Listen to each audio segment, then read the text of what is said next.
Good morning, Dr. Prudente, Dr. Aguja, and our featured speaker today. Good morning, Lawrence, if I may. Okay. Welcome to 2021, Charmers. I hope you had a very good opening of 2021. We are all looking forward to a productive and COVID-free 2021. So today, welcome to another session of our Action Research, Action Learning online lecture series. And today we are fortunate enough to have Mr. Lawrence Retone to talk about his own action research. Okay, so without much ado, I'm now going to call on Dr. Maricar Prudente, the chair of Action Research, Action Learning International Congress, to introduce today's featured speaker.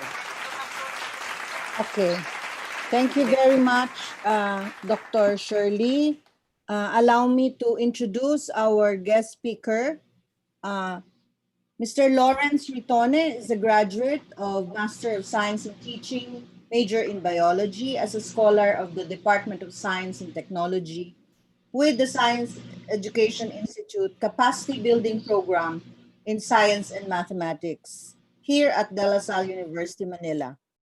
He recently graduated, and he is also a graduate of Bachelor of Science in Biology for Teachers at the Philippine Normal University in 2014. He previously worked as a part-time instructor at National University Manila College of Education, Arts and Sciences, and a full-time senior high school faculty at Nazareth School of National University at the same year. He also taught at FEU Diliman Nicanor Reyes Educational Foundation for 2 years as a senior high school faculty and as a science teacher for grade school and high school at Siena College, Quezon City for 2 years, which was his first job in the academe. Sir Lawrence Ritone is blessed to be an author of a series of science textbooks during his first year of teaching for the Library Publishing House Incorporated, entitled World of Science for Critical Thinkers for Juniors and Senior High School Students. He also published his papers, Effects of Technology, Integrated Brain-Friendly Teaching on Retention and Understanding in Photosynthesis and Cellular Respiration, with the ACM Digital Library, which he also presented in the proceedings of the 2020 11th International Conference on E-Business, E-Management, E-Learning, or IC4E 2020, held at Ritsumeikan University in Osaka, Japan. Mr. Ritone is also a frequent resource speaker for Vibal Publishing Incorporated. He recently did 2 online talks about their science lesson at home kits to help both parents and teachers in coping with the new normal in education brought about by the COVID-19 pandemic. Currently, he is a PhD student here at De La Salle University, Manila, which he started last first term of school of the current school year. So, fellow Charmers, please welcome Mr. Lawrence Ritone, and Lawrence, please take the virtual floor. Thank you. Thank you very much, Doc Prudente, my mentor po. Good morning, Doc Lita and Doc Aguja and everyone. So Happy New Year po, and thank you for having me as your speaker for today. So before I start, let me first share my screen. Good morning to all of you. Thank you for taking the time in this webinar series for DLSU Leader. So for today, I'll be discussing about my topic, which is all about using technology-integrated brain-friendly techniques in teaching biology. And I hope that you can use some of these parts in order to make your own research or to use it for your distance learning for today, for this year. So as we all know, COVID-19 has accelerated the changes in the educational system of the Philippines. So the spread of this virus has led to the closure of different educational institutions all over the world. Such closures accelerated development of online learning environments, specifically here in the Philippines. So we can say that this pandemic had been a litmus paper on the readiness of the different schools in the use of distance learning and different remote measures. So the Department of Education had made a memorandum about the different learning delivery modalities for this school year. So one of which is distance learning. So the distance learning can be divided either into two. You can use either synchronous or asynchronous distance learning. So as you all know, in synchronous distance learning, both students and teachers go online in different places at the same time to do lectures and to continue their studies. No? While asynchronous distance learning is where teachers and students interact in different places at the same time. So there are other delivery systems no, that uh, us teachers are doing right now. It's either on online platforms, educational TV and radio programming, as well as printed modules for the public school teachers. But in reality, for all of us that are doing online classes or distance learning, specifically your synchronous distance learning, there are a lot of distractions and hindrances during our discussions and classes. So one of them is noise from the background of our uh, students, no, and also sometimes us during discussion. Also the difficulty in having or getting participation with the students in an a distance learning setup is very seems to be one of the hindrances in the understanding of or having a good conversation inside a discussion in distance learning, as well as classroom management, specifically for those elementary teachers and for those professors that are doing classes, no, it's very hard and difficult for them to get outputs or inputs during their classroom discussion. It's only when the professor ends his discussion is that students unmute and open their camera. So these are the realities and hindrances with the use of distance learning. Now, the question is, how can we help our students to learn efficiently in this kind of distance learning setup? So this can be one way on how you can do your action research. So this is the start of a problem that we can solve. So if you're having problem in your institution about distance learning, you can use brain-based teaching as a way to help solve those problems.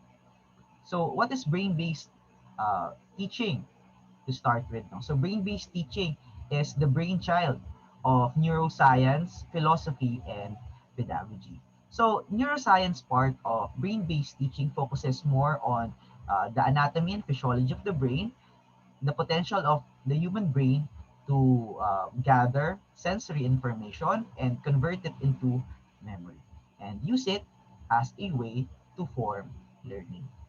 So there are different explanations or understanding about learning, and one of which is that when a student changes a behavior because of a certain memory or a certain perception with the use of the perception of the environmental stimulus from the environment, learning happens. So one way in order for us to gather learning is to gather information first from the environment, while philosophy focuses more on the mind and behavior of the students, how they react with the use of certain stimulus inside the classroom. And because of those concepts, no, different researchers, teachers, and other institutions, no, that focuses on enabling the students to learn efficiently with the use of their brain, made different pedagogies, and that formed brain-based teaching. So this is the art of applying evidence-based principles from cognitive sciences to the classroom. Now, uh, I want to explain a very short diagram that discusses how we get memory. So this is a diagram that shows the encoding of memory from sensory perception through long-term memory. So this is important in order for us to understand how memory is formed, which will later on be used if those memories would be useful for the students to produce learning, to change their perception and to change their behavior. Now, the first thing to do is in a classroom learning setup, we must remember that if we're doing distance learning, the environmental stimulus that we are talking about here in this diagram is um, the devices that they are using, as well as the PowerPoint presentation, the videos, and everything that you input in your distance learning. So those stimulus, either auditory, visual, and different senses, no, is being absorbed or perceived by our senses, or the somatosensory system. So those somatosensory system forms and travels those stimulus in our brain, and it is stored temporarily in our sensory memory.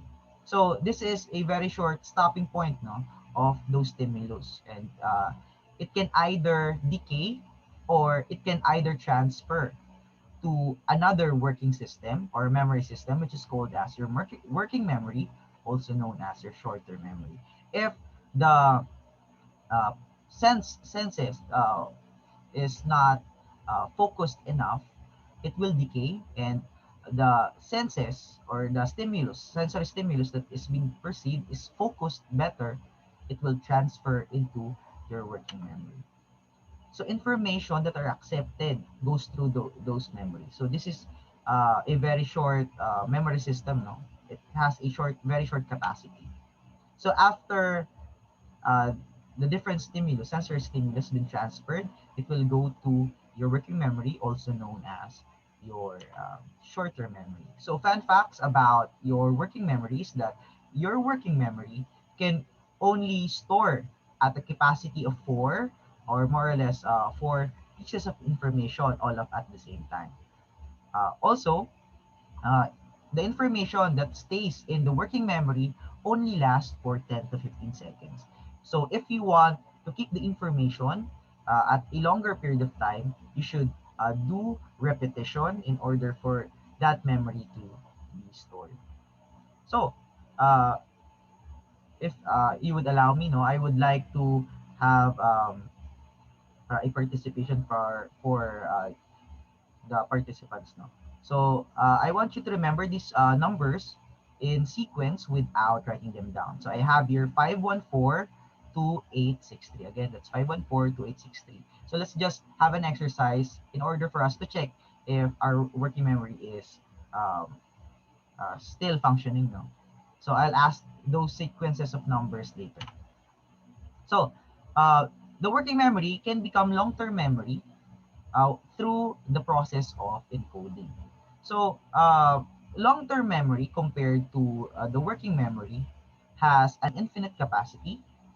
The more ways an information is encoded, the easier it is to be retrieved. So retrieval is the process, no, in order for you to use your memory and to use it for different purposes, no. And there are different types of memory. Long-term memory, you have your procedural, episodic memory, and we also have your semantic memories. So encoding is the process in which sensory information, no, is being stored and being filed properly in our long-term memory. One description of a long-term memory is that it is like a very big file cabinet. No? So in order for us to encode a certain information properly, we should use a proper naming system, no, so that we can encode it. So, if ever that those stimulus cannot be encoded properly, retrieval is very hard because, as I said earlier, the long-term memory contains a lot of information. So, this happens, no, every time that we are storing different memories in our brain, even though we're reading, for example, or we're um, listening to our teachers and professors, no. So you have encoded it in your long-term memory, but the retrieval is very hard because the encoding process was not done properly. So for example, if ever that you would remember, no, what are the different sequences of numbers that I showed you previously, just to check if you have properly encoded it in your working memory. So can anyone share if they remembered? You can type it in our meeting chat.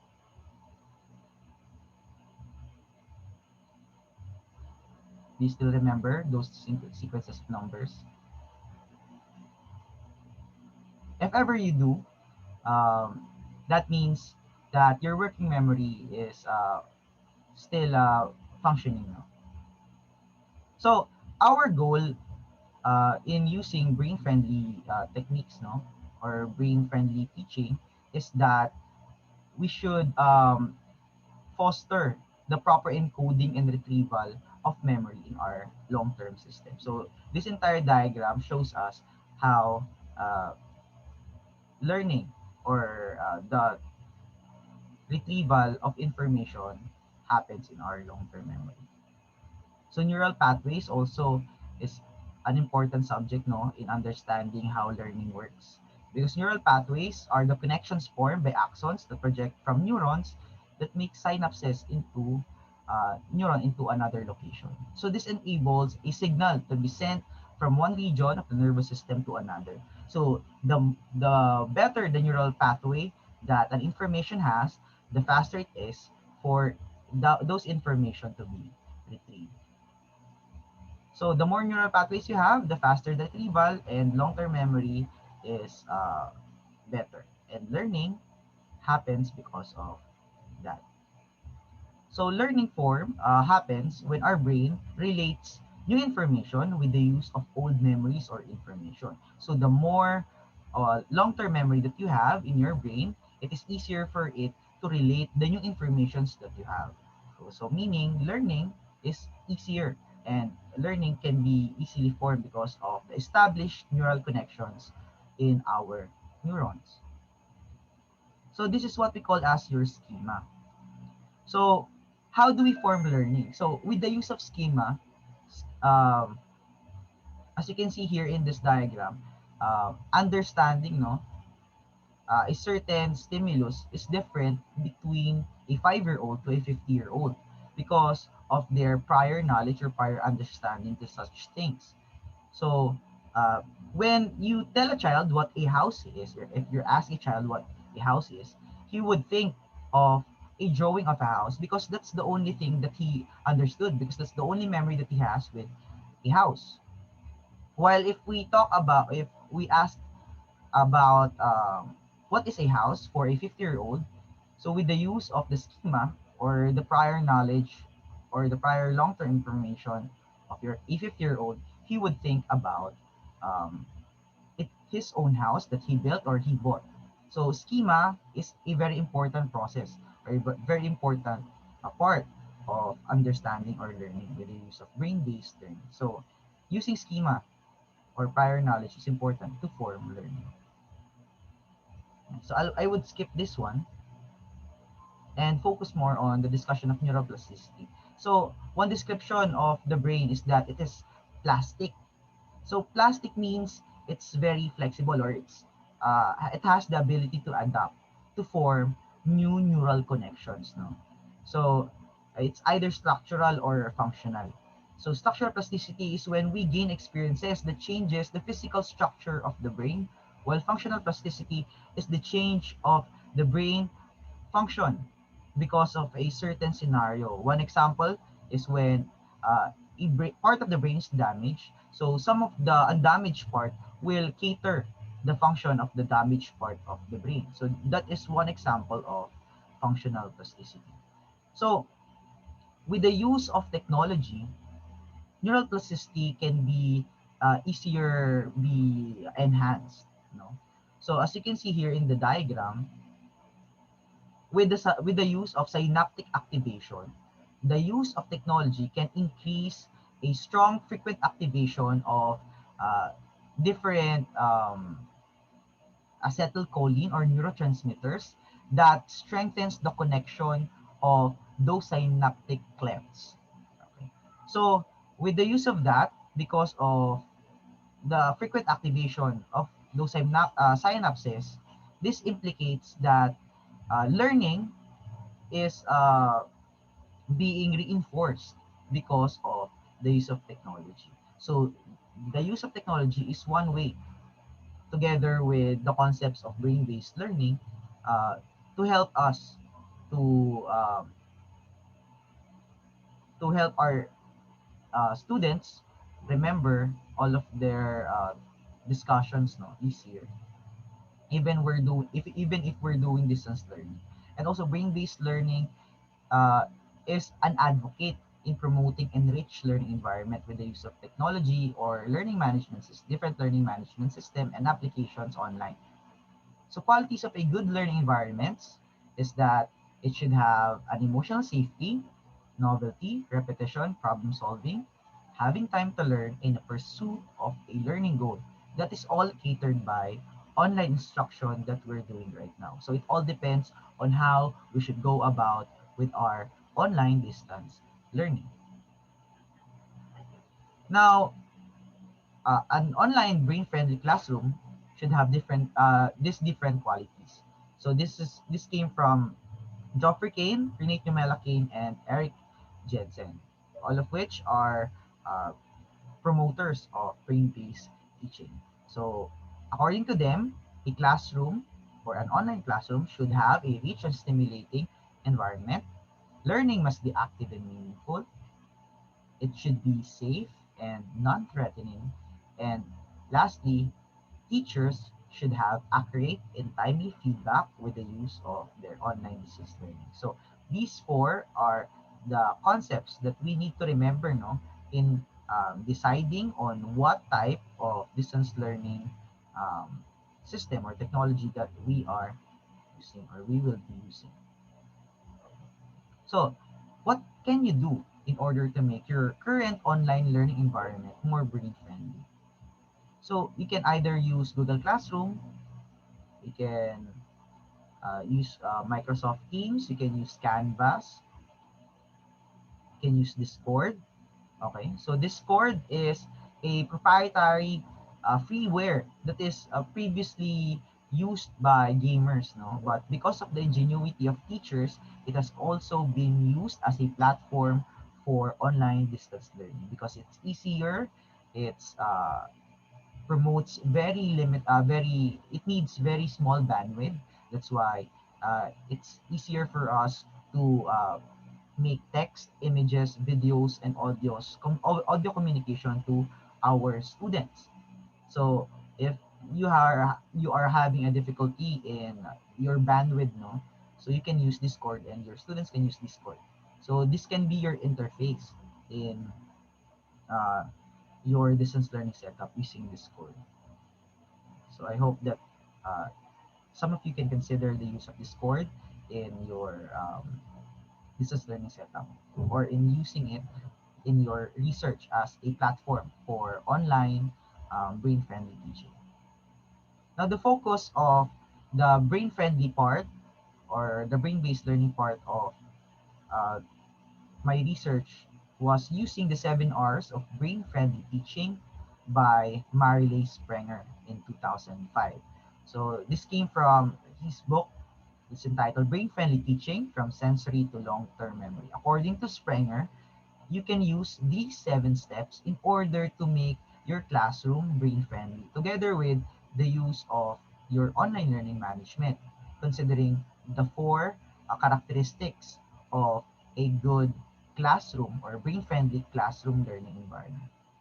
So let me discuss the 7 R's according to Marilyn Springer. So the first one is reach. So this is the first step that you should do in a brain-friendly classroom. The first one is to get students' attention for better focus and making the topics reachable to their understanding of students. So I'll discuss them further after my enumeration now. So the second part would be reflect.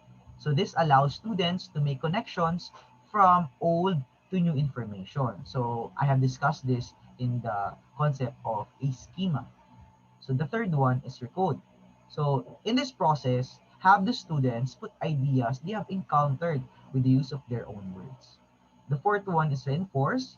So students should provide positive reinforcement and immediate feedback to students.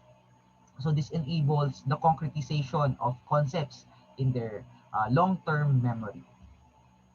So rehearse is one process that engages students in related activities that demanded higher levels of thinking and incorporate different multiple memory systems. Number six is review, using brain compatible review activities in order to enhance the encoding of your memories in the long-term memory system. And lastly, retrieve. So this is the process in which you would test the students if they can retrieve the information they have stored or encoded in their long-term memory. So the last step is also very important to check if they can really retrieve the information that they are storing in their brain. So let's discuss them one by one. No? By first starting with reach. So reach is when you present the definitions to an opening of the lesson. So when presenting, sometimes the introduction of the lesson might be disinteresting to the students. No, so instead of just explaining what is our topic for today, so instead start with posting either a controversial topic to the question before saying the topic itself. No, showing an interesting video clip, give manipulative objects is very intriguing, show an interesting online game, or post a meme that can be that has novelty or humor. So by giving humor and novelty, you can reach the students' interest to start the discussion. So anything that can hook them and start a conversation about a topic. So this is one example, no? So this is my example. So this is a GIF, or this is I think it can't be considered as a meme. So this is a GIF that shows an intriguing clip, no? That doctors are currently doing a brain operation while uh, the patient is awake and playing a violin. So you can post this as the rich part of your lesson. So what do you think is happening? So by posting that question with the use of this image, no, they can start answering you, and it can be very reachable because they're very intrigued. So after you have gathered all of their inputs, you can explain that um, the purpose of uh, the playing of the violin by the patient is that to ensure that the doctors are not hitting any important uh, nerves, so that he can still function better, because the main purpose of the doctors is to do no harm and solve the problem of the patient.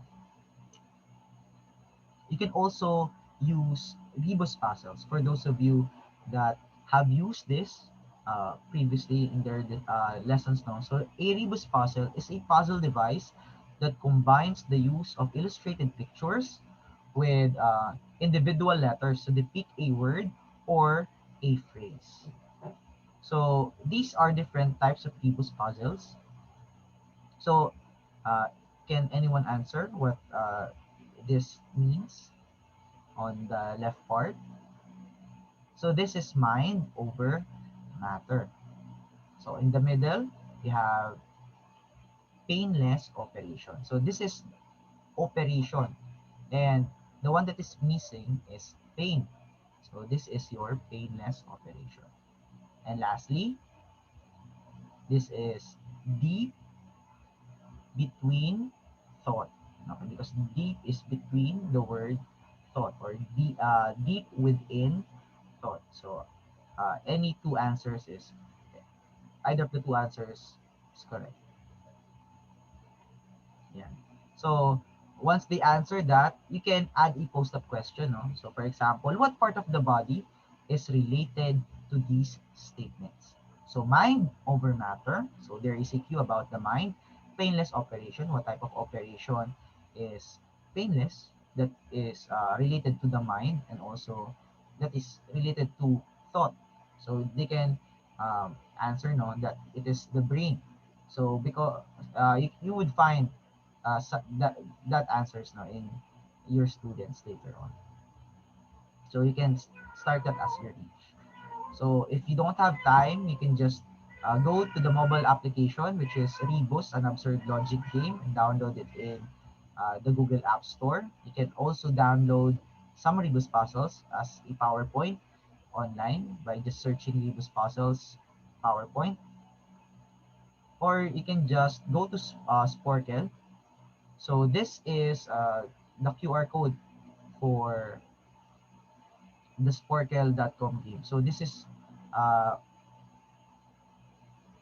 where you can make your own Libus puzzles or get your own Libus puzzles. Yeah, so this is one way on how you can do reach. Yeah, so I hope you've learned how to do the first step in the 7 hours of being friendly teaching. The next one is reflect. So this step gives students the opportunity to reflect on the newly introduced information, allowing their brains to begin to make connections. So their schema or prior knowledge will be used to give new information context. So in this step, uh, students should reflect on their either previous uh, topics or the previous class, or their previous topics, no, to connect it to newer ones or the ones that you will be giving them. So reflection is very important so that they can connect those old information to the new information you are giving them. So how can you do this part or this step? So you can either make them do an online journal entry, you can make a Venn diagram, post a reflective question that they can answer during class. So for example, have you ever stood in line to purchase something? And then you can use that and connect that their old information to uh, the new information that you are giving them. Or you can either use short conversation with another student. Make them talk with other students about a certain topic so that they can reflect their own experiences. So in Google Forms or in Google Classroom, you can use you can use Google Docs in making a journal entry. In Microsoft Teams and any related softwares, no, that uses one class note, you can use this one for your reflection. They can also use visme.co for the different templates if they wish to uh, make Venn diagrams, no, in answering their reflection. And you can also check their understanding or their prior knowledge with the use of Venn diagram. They can connect the old to the new information. Or you can just post um, a question, no? A reflective question. So for example, have you ever experienced forgetting something important? Okay. So that reflective question can turn into an activity, no? So by uh, posting that reflective question, they can list down 3 possible reasons why people forget information, and you can connect the new information that you will be giving them with the use of their answers in the reflect part. So that is the second step. Okay. So I hope that that's understandable, no? So after reflect, the lesson proper comes after. So in this step, no, you can either do your normal lesson proper, no, for your discussion. It's your own discretion on how you should teach your students, no, because there is no replacement for a teacher and the experiences of a teacher. So you can either use synchronous discussions, no, or asynchronous discussion. But if you do not have enough time, no, and a certain scenario does not permit you to record your video presentation and doing asynchronous, You can either use YouTube videos that are very useful. You can either use Crash Course, National Geographic, the Science Channel, or the Amoeba Sisters. Some of uh, the most common, no, types of YouTube channels that have different science videos. No? Because sometimes we should admit that some videos are better lectures than our own. Kaya you can consider it if you do not have enough bandwidth or capacity, no, in uh, recording yourselves for a lecture. So once the discussion proper or the lesson proper is done, we can now go to the next step, and that is the third step, which is what we call as recode. So in this step, students must now put the ideas into his or her own words. So recoding is a very vital part, as the information is still in a temporary storage or in the working memory. So teachers should lessen the misinformation to make its way into the long-term memory. So we must remember that misinformation or misconception is very rampant. No? So in order for us to lessen that into getting into long-term memory, recoding is very important. So we must focus more on how they understand the lesson by giving them activities that can explain what you've talked about in their own words. So sometimes students does not are is not good in words. You can also use illustrations, no. But according to research, um, the sentences or making parang explanations in words is is better compared to illustrations because you can gauge their understanding if they decode your lessons. So students can do either the use of simile, one sentence summary, Freyer model, or storyboard for illustration. So simile is just doing two sentences, no, that explains a certain topic by the use of simile, a figure of uh, speech. So for example, the brain is like an blank because just like blank, it can blank. So you can just add definitions or adjectives in these blanks so that uh, you can compare the brain with the use of uh, other objects, no, for example. So the brain is like a nut because just like a nut, it can or it splits into two. You have your left and the right hemisphere. So possible answers there could come from shape, color, function, composition, so on and so forth. Different adjectives that can describe what your um, topic, no, or your subject is all about.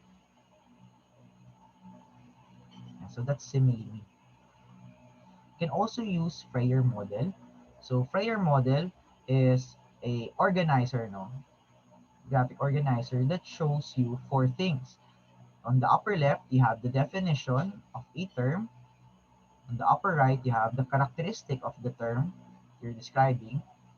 Lower left, the examples that you can give for that specific term. And on the lower right, you have your non-example. So you can compare and contrast the examples and non-examples, can identify if the students know the definition of the term and what their characteristics. So this is one good organizer of their thought, and so that they can recode the lesson. So you can use this QR code in making your own. So this is a template for the Freyer model. So for students that is good on making illustrations, now they can use storyboard. So they can use this QR code and they will go to the website called storyboard.com to make comic strip scenes for your recode. Okay, so I hope that step is understandable. So that's recode for you. So the next step, the fourth one, is reencode. So this step focuses on the reinforcement of correct information that the students learn during class. So teachers should provide an immediate feedback and positive reinforcement in order to prevent misconceptions to be encoded in the long-term memory. So reinforcement should also add with the feedback that you would give the student. So immediate feedback and the correction, no, of their misconception is important in this part. So you should um, uh, foster positive reinforcement. If their recoding is accurate and explain, no, and show that their wrong answers are sometimes misconceptions. So you can use informational feedback, no, in addressing misconceptions and also in using this activity. So this is what we call as two truths and a lie. Actually, this is a drinking game that can be also used as an educational activity.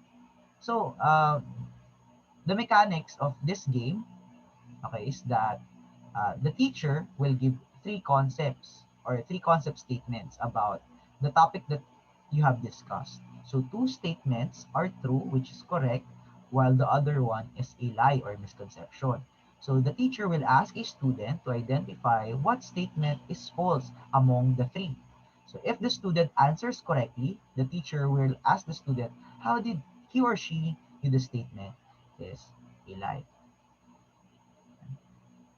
So this is an example, no? So I have here three statements. Okay. So two of them is true, one of them is false or is a lie. So what the students need to know is that which one of the three is a misconception. So number one, number two, or number three. So in this case, the misconception is number three. Yeah. So you can use this as a way in order to reinforce the students and to check if they had understood the lesson and to lessen their misconceptions about the topic. So if you see misconceptions, no, so uh, reteaching that concept is important, or answering why this is not correct is one way in addressing the misconception. Yeah. So it's your turn. So I hope that you can now make your own reinforce activity. So the next step, the fifth step, is rehearse.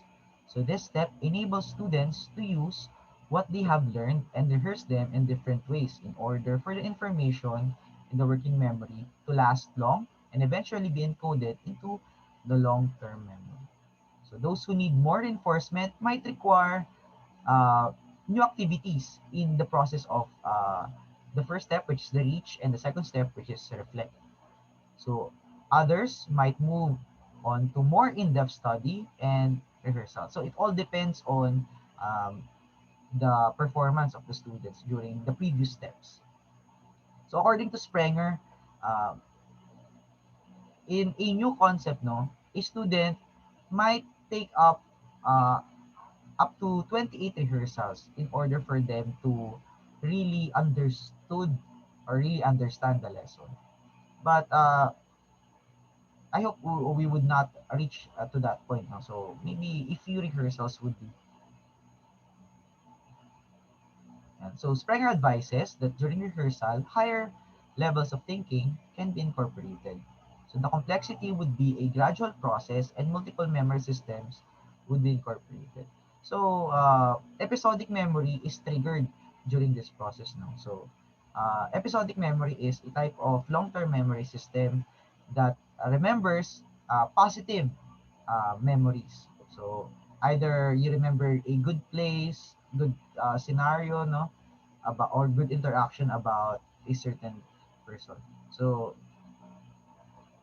in the process of rehearsal, you should give novelty in all of your activities so that they can have a positive memory of that activity and they can remember. So sometimes a catchy song or a poem is good, is a good way so that they can remember uh, and they can rehearse even on their own your lessons. You can also do mnemonic charts, flashcards, and sometimes online simulations. Very good as a way to rehearse. So mnemonic charts is a good way no in memorizing different parts of the body in anatomy. So in our college and high school days, we use mnemonic charts that has novelty so that you can remember uh, the different uh, cranial nerves. So, for example, the cranial nerves has a mnemonic chart of OOO to touch and feel a girl's V a heaven. So, because of that novelty example of mnemonic chart, we can remember more in the rehearsal. You can also use this type of mnemonic chart by using just images now. So, as you can see, olfactory has one instead of L, no? To let us remember that olfactory is the first cranial nerve, and so on and so forth. Yeah, so mnemonic also is one good way for rehearsal as well as the use of different simulations in anatomy. No? So yeah, so you can use brain facts in getting your 3D brain simulation. Flashcards is also good as a research activity. So you can go to Quizlet in getting all of those flashcards. So there are a lot of topics that are present here in Quizlet. That's why you can use this as your basis. So all of this can be used in your methodology process in teaching brain-based uh, brain-based learning. So after rehearse, we can now go to review. So this step uses brain-compatible activities to incorporate into the plan of assessing long-term learning. So these activities will prepare the students for the last step, which is retrieval. So review is a step in which it parang collates all of the things that they have learned. No? So they can summarize it. So if they are able to summarize and explain it in a very simple way and connect all of those different concepts into one, so review is very successful. That means. So you can either use brain games, mind maps, acting out, and practice quizzes. So for different mind maps, no, you can use infograph that they engage in getting different templates. No, so a good template can be used as a way no, in reviewing all of those things that you have specifically for discussing about the different processes of the body. You can use practice quizzes with the use of Quizlet. So this is a website for that. So if you're having a hard time no, in doing quizzes, a lot of quizzes because you have other classes, you can use this as a practice quiz. And students can always practice with the use of Quizlet no? So that they can review their uh, their topics. So that's a lot for the sixth part, which is review. And the last part would be retrieve. So retrieve is the last step where students should get newly informed memories and apply them in different ways. So this last step is where summative tests or different tests or activities is happening. No? This is the step wherein you would check if students can retrieve the information out of all of the information that you use with the use of the 6 steps of brain-friendly teaching. So this may be very stressful and hinders no the stress-free environment that we are rooting for in an online distance learning. But with the use of the previous step, which is review, rehearse, reinforce, students may be less stressed, okay, because they have reviewed and practiced some of those questions, and they can now apply it in this step, which is to answer a test or to answer an activity. So that is retrieve. So again, these are the 7 steps of the brain-friendly teaching that you can use in your distance learning activities or your research. So you can use reach, reflect, recode, reinforce, rehearse, review, and retrieve. So this may seem very long, no? So one thing that I have experienced during my implementation in my research is that sometimes some of the in lessons in a certain lesson you can uh, do the 7th step all at once in one day.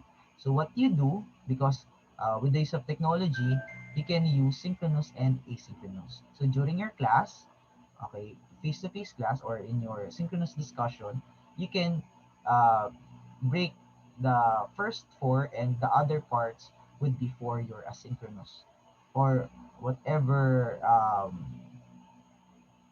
step is possible within the certain span of time. So some private schools can have 2 or 1.5 hours, 2 hours sometimes, two and a half, depending on the schedule that the school is doing or the department is doing. So making um, a pedagogical chart, no, pedagogical chart or table is one way to check, no, if uh, you can hit those 7 steps for your topic within a certain period, because we also have deadlines as well. So beforehand, no, in making all of your lessons, you should integrate first the 7 steps before implementing it, because of the lengthy steps, no, in doing uh, the 7 R's. So I would suggest make first a list on the different activities with the use of your syllabus, and check on your different activities, no, and list them down. Next, make a Gantt chart on your timetables, and lastly, do your pedagogical plan for the entire term or for the entire year, depending on your subject of choice or preference. Yeah, so does it really work? So in my study, to check if my student had incurred or encoded and retrieved information from their short-term memory to their long-term memory, I used the STM and the KRA test. So STM stands for short-term memory test. So this is just um, um, a test, no, that I gathered from Halsam Entregas and Rohay Damon Saad in the topics of photosynthesis and cellular respiration. So STM is implemented directly after the discussion of a topic, so that we can check if they can still remember what you talked about previously in your discussion proper. So the knowledge retention ability test is the test that you would give 1 month after every topic is discussed already. So you would compare the scores of your short-term memory test and knowledge retention ability test to check if uh, there is a um, correlation on the scores. So if the scores of the knowledge retention test and the short-term memory test has a high correlation, that means uh, the short-term memory is being consolidated, being retrieved from your long-term memory, from the short-term memory to your long-term memory. So in the scores, or in the comparison of mean scores, the short-term memory test and the knowledge retention test on biomolecules, photosynthesis, cellular respiration, using Pearson R correlation coefficient. So we can see that uh, the results show that there is uh, a moderate to strong correlation, meaning that uh, the information, no, from the short-term memory has been transferred and consolidated to the long-term memory. Also, we used pre-test and post-test to check if there had been a conceptual understanding about your lesson. So again, those question items come from Halsam and Tragast and Saat et al. So the mean scores of the pre-test and the mean scores of the post-test were then compared, no, to check for the hate gain. So the learning gain had shown that there is a high learning gain in all of the topics that were discussed that uses brain-friendly techniques, which is the 7 R's of brain-friendly teaching. So showing that uh, the steps of the research is successful. So these are my references in making the research itself. And thank you for listening. With Jesus in our hearts forever. So thank you very much po. Thank you so much, Lawrence. Okay, palakpakan natin si Lawrence. Okay, I enjoyed your talk. Although I'm not into science, but everything that I heard from you is actually new to me. So that was really very interesting, Lawrence. Okay, I hope our participants got something from today's lecture. So we now open the floor, okay, to your questions. Yeah. Please type in your questions in the chat box, or you can just raise your hand and I'm going to call on you. Okay? So yan, pumapalakpak po ang ating mga participants. Marami pong salamat. Would you like to say something, Dr. Prudente? Galing-galing naman ng Fine. mga Dr. Yes. Prudente.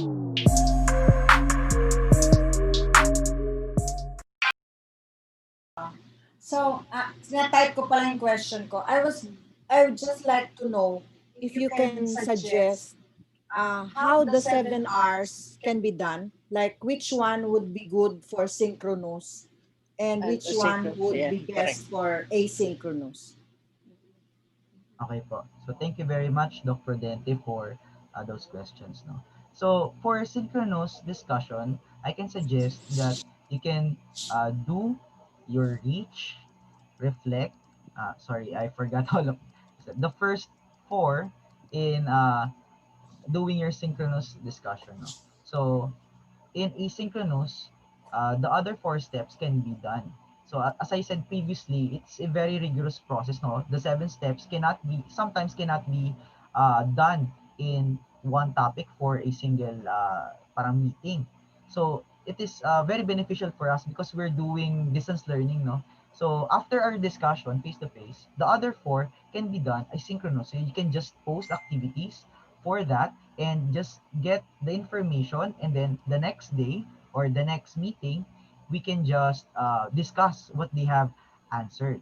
So with the use of, for example, Google Forms or Google Docs, no, you can just add comments about that. And in the 7th step, which is retrieve, we can discuss, no, also this is your scores. So uh, knowing this, you can just adjust the next topics, or if there are some problems with most of the students that you see that some of them does not have good scores in the process of retrieval. So what you will do is that the next meeting, ang gagawin mo is that you would reteach in a different way that is more understandable to them. So just to make it more understandable, and then check again. So this is a rigorous process. You just check and check and check until they have that they will show good results the next time. So parang diligence is very important in these steps. Ayun po. So you can do the first, again, you can do the first half in your Yung synchronous, and the other half. reach, reflect, recode, and reinforce. Yes po, kaya Yun po yung yun, first reinforce. four. So yun yung asynchronous. Tama? kaya po i-dock ng synchronous po siya. In the other half, Synchronous. asynchronous po yung iba, yung other half hanggang ano po, hanggang 7. Kasi kaya po siyang gawin sa Google Forms yung iba. Yes po. Oo. Yung number 5 mo is refrain? Rehearse. Rehearse po. Rehearse, Rehearsal. review, Opo. and retrieve. So, yun Yes po. ang Asynchronous. You asynchronous. can just post yung mga ginawa ko pong mga link. Pero pwede nyo po nilang puntahan yon asynchronously, and then you would just check, either we can just screenshot their scores, and then if you have Google Forms, nakagawa kayo ng forms for the tests to the last step, pero pwede mong tingnan yun. So, ayun po yung way for synchronous and asynchronous discussion. What about the feedbacking mechanism that you use? Ayun po. Which mechanism did you find Helpful. helpful? The best po talaga is journal entries. Pero napakahirap po talagang magbasa, lalo na kapag ang respondents niyo po ay sobrang dami. So, pero yun po ang the best. And for me po, kailangan po Tagalog talaga. And then you just convert it kapag gagawa kayo ng paper into English. Kasi pag sa Tagalog, students can express more. Mas malalim po deeper on their understanding. Kasi minsan yung iba, lalo na hindi magaling mag-English, hindi po nila malalagay, parang simple sentences, wala ka rin makukuha. So I would suggest Tagalog po muna, and then i-convert na lang po sa English. What about the interview, Lawrence? Hindi siya? Interview is not... Yes po, maganda rin po yun, Doc. Yung problema naman po, yung time.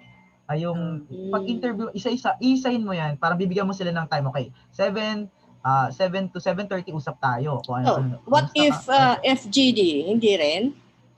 Kasi pwede rin po. group sila Interviews, FGD, pwede rin po. Lalo kung gumawa po kayo ng groupings.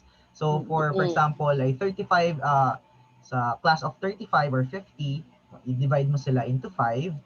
Tapos, for example, Monday group. Okay, group 1. Focus group discussion tayo. What have you learned? No, group 2. Pwede rin po yun. Ayan po. Pwede po yun. Pero para sa akin po, for example, may time ako, every weekends, journal entries po yung inaano ko. Tapos pwede po ako mag-comments pagkatapos nun. Para sa akin lang po. Pero, yes po. Tapos babalik agad sa kanila. So, check lang, please check. Pag doon po sa learning management system, just type, please check my reflection, my comments on parang what I have learned from your reflection. That is only good, Lawrence, kung online. Opo, for synchronous. Paano na lang yung most of those in the DepEd na nasa modular? Ano kaya?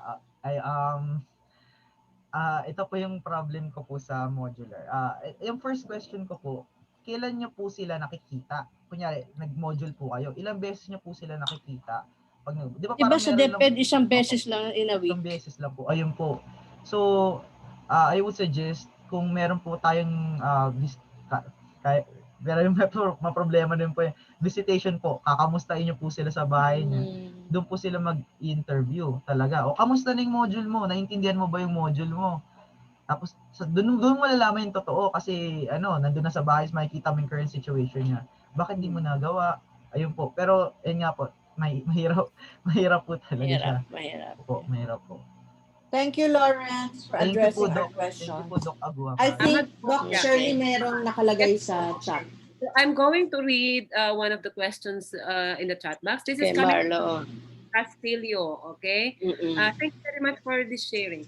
The 7 R's can also be helpful when doing an inquiry-based learning and very learner-centered. I would like to ask if my idea is possible that the 7 R's may be aligned with the 5 E's of inquiry-based learning. Thank you very much. Yes, yan po. Thank you, Sir Marlo. Yes, yun po hindi ko po nadagdag. Actually, in my experience, yung 7 R's po ay the 5 E's or the 7 E's are my inspiration in finding the 7 R's. Parang yun po yung counterpart niya. So, nalaman ko po, the 7 R's actually, ginagawa po natin yon pero hindi po step by step. Minsan, isang step lang, dalawang step, tatlong step.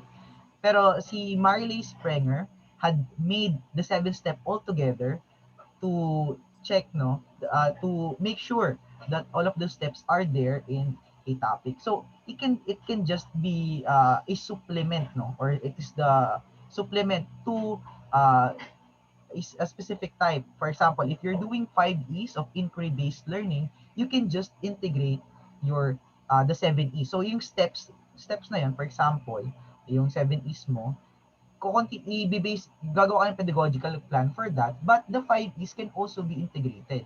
So, ano ba yung 5 E's? So, pwede mo siya, yung mga parts na yun, kaya mo siyang ipasok dun sa sa parts ng 7 R's actually. Kasi focused So, ang 5E's sa more on, for example, sa lesson proper. So, sa akin, di ba, ang example ko po sa lesson proper, kayo po bahala. Wala po akong ini-specify sa sa lesson proper. So, yung parts ng 5E's, pwede nyo po doon ipasok yung 5E's din sa part ng lecture proper and, for example, introduction sa review po, sa reach, sa next yung step, sa reflect, so on and so forth. saan clarification lang, just for the purpose of everyone who are here listening to you. Marlin Sprenger, suggests the chronology. Yes Is there po. a chronology? Yes, there of is a the- chronology. Starting from reach, in the last part would be your retrieve. So those steps should be in chronological order. Bawal pong may mag-skip kasi the first step should be related to the second step, the third step, the fourth step, until the seventh step. Yun po yung process from the short term going to the long term. Kasi kailangan po ma-consolidate yung information from the short term pati sa long term. Kasi yung po yung So, description ng encoding. it's following really the brain-based Yes processes. Po. Yes po. Okay. Nice. Okay. Thank you.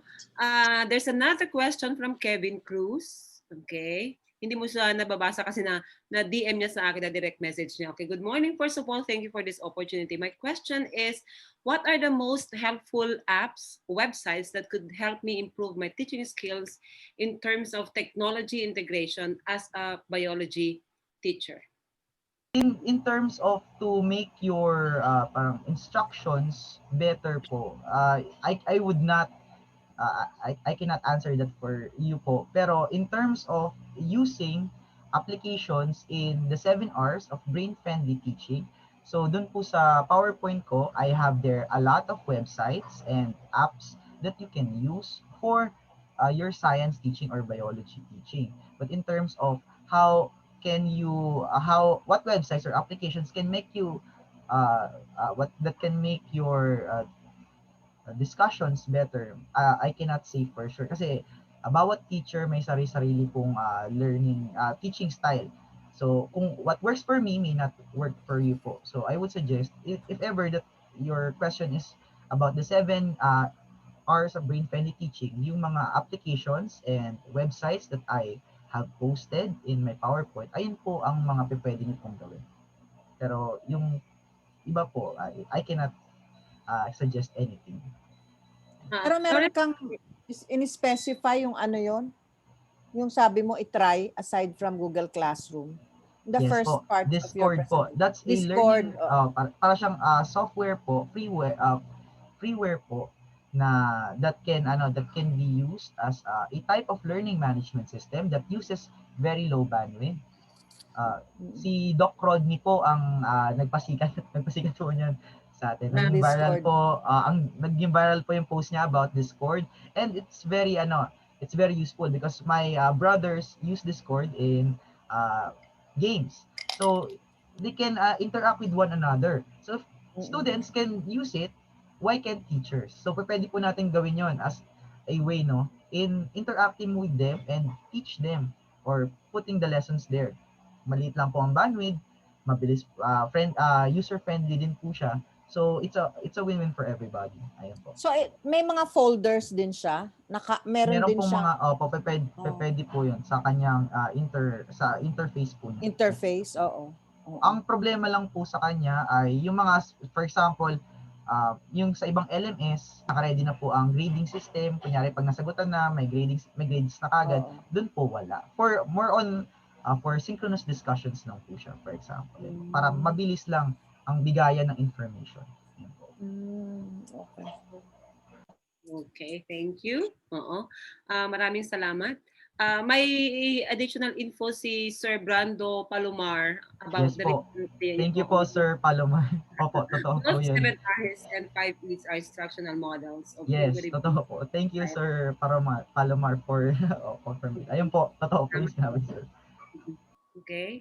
Kung meron po kayong questions na related sa actual research, our experts are here, Dr. Prudente, Dr. Aguja, and some of the previous speakers, okay, are also. I have another question, Doc Shirley. Go So ahead. what changes in the students were noted when you use the 7 R's? Yeah, actually, iniisip ko yun. Kasi meron po ako doon na interviews. Pero in my interviews, ang nakafocus po doon ay motivation and engagement. So, in terms of motivation, sinecheck ko po, in terms of motivation, they were motivated more on, kasi po sa akin ay blended learning nung ginawa ko po dati yon. So, they're more, they're more parang motivated in answering yung namin online compared dun sa discussion namin. Kasi yung discussion na ginawa ko for the lecture part is parang normal discussion lang po. So parang nakita ko po kasi parang ang goal ko po is to make a stress-free environment in terms of yung lecture and then yung online. So, mas nagustuhan nila kasi yung online po ay wala pong deadline actually. So, parang papakita in order just for them to get the grades, no. Kailangan syempre may parang I hope that you can answer this within this time period. Pero kung specific wala. So parang hindi sila masyadong nai-stress compared in the previous other subjects, no. So natuwa sila dahil ganun nga hindi masyadong kailangan ito, ganito kagad mo ipapasa. Doon sa motivation nila na magsagot and then magbasa, wala ring timeline. So ang ano lang doon, ang downside naman doon. So some hindi po nila binabasa talaga, pero yung iba that had been parang motivated in answering kasi yun yung po yung mas gusto nila, hindi po sila nape-pressure, hindi po sila inaano ng teacher. So At mas their own okay na po pace. ginagawa. At their own pace. Marami pong mga estudyante na gusto nila at their own pace, hindi yung parang ora-orada, kailangan quiz, ora-orada kailangan. So mas gusto Less nila pressure yun eh. yun po, less pressure po sa kanila. Pero kung sinabi mo motivation lang, ang performance, did it increase? Did it enhance their performance? I can only say po dun sa conceptual understanding part nung nag-pretest and post-test. Pero directly po, medyo hindi ko po, I can't say for sure kung ano talaga kasi kailangan po ng mahabang Oras. timeline. Ang Meeting, gawa ko po kasi, yung gumagawa ko ng paper, medyo maiksi lang po ang time ko po. Pero yun po, recommendations po for others that will be using this, kailangan either it's the entire parang duration of the school year. Ayun, mas maganda yon. Pero ang problema nga doon, ano yung topic? So, for example, kung term-based, ayun po, pwede. Pero ayun nga po, medyo para sa akin po, it's still short. Kasi po, maiksi lang po talaga yung term. Kung Gen Bio 1 and 2, pwede po yan. Kasi related po ang Gen Bio 1 sa Gen Bio 2. So, pwedeng isang buong bulto po yun. Ayun, mas maganda po. Another thing, just to supplement what you mentioned. Kasi in recent in recent months because of the pandemic. Most of the teachers are looking at the socio-emotional climate in an online classroom, an online modality. And if you integrate the socio-emotional climate, um, researchers are suggesting the integration of mindfulness. So mindfulness kasi brain pa rin naman yan.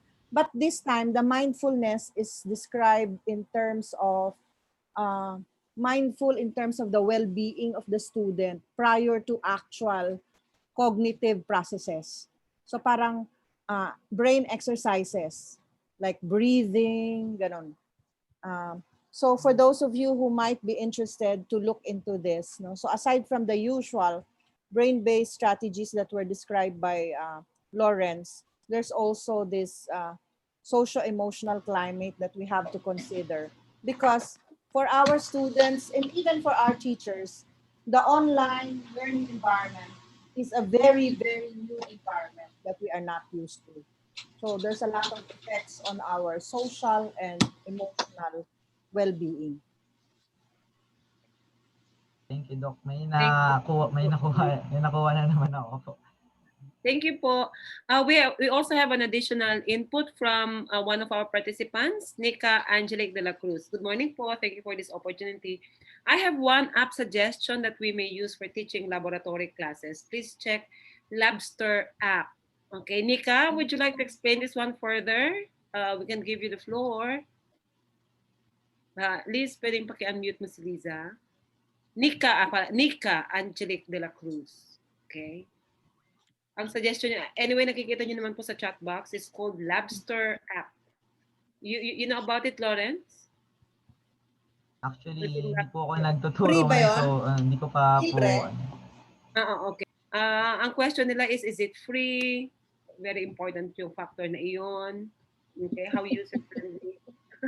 No, kasi may mga apps naman talagang available, pero kung minsan kapag kung may free trial, okay, after ng 1 week kuminsan, okay, at nag-sign up tayo, ayan, before we know it, naka-automatic. Ay, may subscription access by subscription. It usually happens to me, yung makakalimutan mo na yung 1 week, okay. May subscription.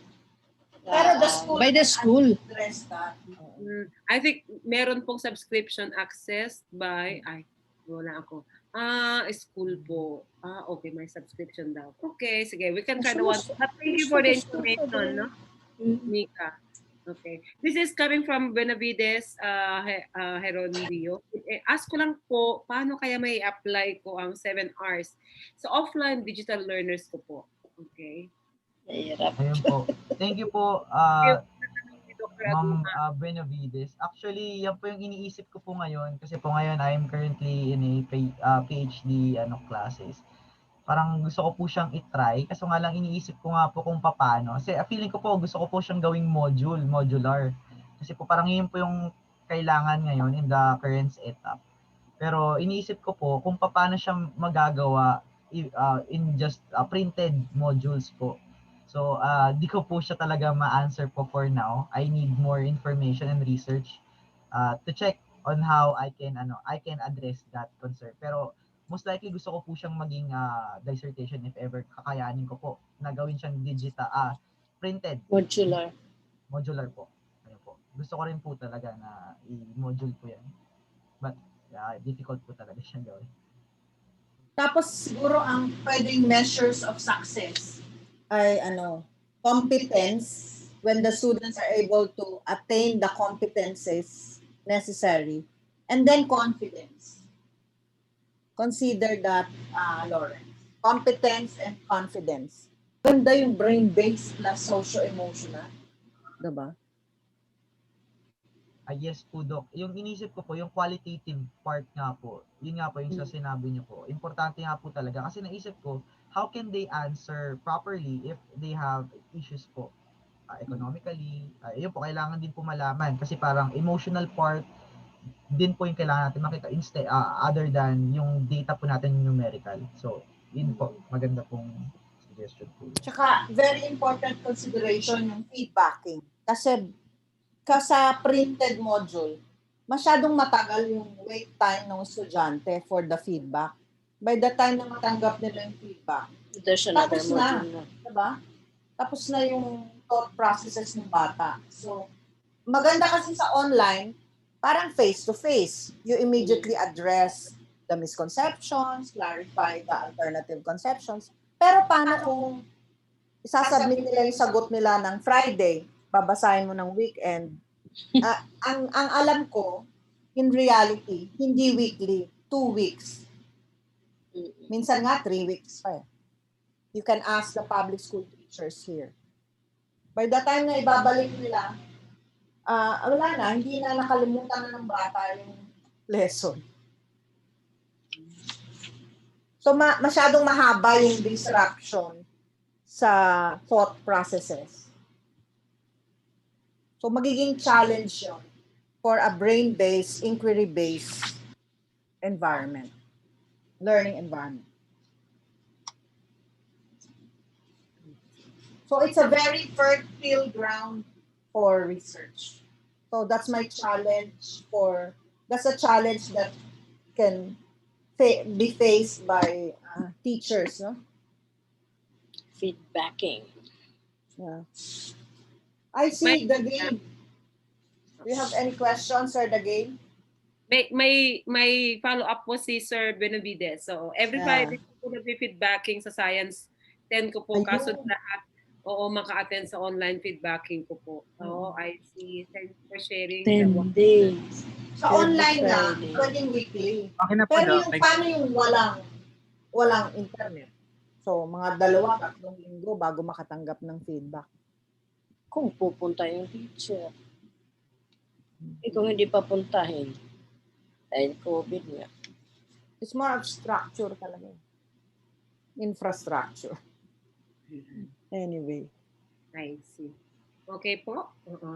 So, meron po ba tayong questions? So, again, that was a very interesting exchange of ideas and we are learning a lot from our experts. Thank you so much for your inputs, Dr. Prudente and Dr. Aguja. And again, thank you, Sir Lawrence, for sharing with us your research. Okay? Maraming pong salamat. So, at this point, we'd like to award the Certificate of Appreciation. It says here that ayun na nga, DLSU, BAGCED, and for sharing. Hanggang Mr. Lawrence Ritoni lang ako for conducting the DLSU BAGCED Leader ARAL online lecture series. Online lecture series held on January 11, 2021, 10 to 12 noon via Zoom. Signed, Dr. Raymond Season, Dean BAGCED, Dr. Shirley Dita, the Leader Director, and Dr. Maricar Prudente, Chair ARAL 2021 or whatever. Okay. Maraming salamat again, Thank Sir. you, Mr. Lawrence. Yes, Thank you. We have a lot of speakers, okay, that we have scheduled for 2021. So invite your friends, your colleagues in your own schools to attend our Monday sessions every 10 to 12 on Mondays, okay? Okay. Dr. Shirley, can I also invite anyone who has participated in CHARM, if you're interested to share with us your action research, please email me or Dr. Dita, submit your abstract title, your bio note and picture, so we can also feature your action research projects here at CHARM. Nakita ko, nahuli ko si Sir Chonilo nakangiti. Siguro we will mag-submit ka, sir. Sir Chonilo, we will be waiting for your submission.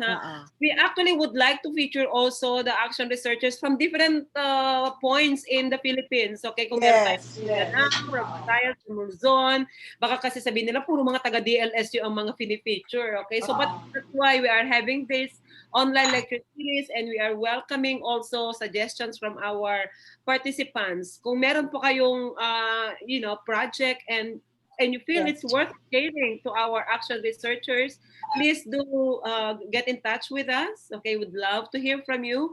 And this is for the community, for our whole community. Ano, tulungan po tayo dito. So we are challenging Sir Chanelo to send us your project if you have. Okay. Ano ko na lang, ilalagay ko sa chat yung aming email address. Hindi Or, sabihin na kay Sir Chunilo siya na susunod. o kaya yung leader at dlsu.edu.ph. Okay? So, yun naman yung nagsisend po sa inyo. Ano? And our regulars here, baka meron din kayong mga alam na very good ang mga projects. Okay? In the beginning, yung mga, during the height of pandemic, na-invite namin din si Sir Bon Jovi Hadjan. Ewan ko kung napanood nyo yung kanyang lecture on action research. Okay? So, Kahit anong topic, any topic. it doesn't have to be just science. So if you know anyone has a very English, social studies, Basta action research. service management, which is a very in topic Business. also. Management, okay. Also, we are again announcing, hindi pa namin malabas-labas yung poster ng call for papers for the action research, action learning 2021. May hinihintay na lang po akong mag-yes, okay? But before January 15, we are promising we will be posting now the call for papers. We are having our 5th Action Research, Action Learning International Congress, and it's going to be fully digital. Okay, so 5th last year, pero hindi po natuloy, so 5th pa rin tayo ngayon. Okay, but we are already announcing it is slated on May 20 to 22, 2021. Okay, so please save the date, mark already your calendars. We will be posting the call for papers soon, and we hope that you can attend and you can participate. There will also be a lot of featured workshops, okay, and lecture seminars. Okay, so watch out for our call for submissions of abstract. So again, thank you very much to all our attendees today. I hope you got something, and please do spread the word, spread the charm. Okay, be part of the community habit of action research on Mondays. So again, happy 2021 Charmers, and we hope to see you again next Monday. Thank you very much again, Sir Lawrence, for today's. Thank you, everyone. Thank you. Thank you, Happy New Year again, everybody. And we hope to see you again on Monday. Okay, watch out for our call for papers. Spread the word. We hope to see more Charmers every Monday.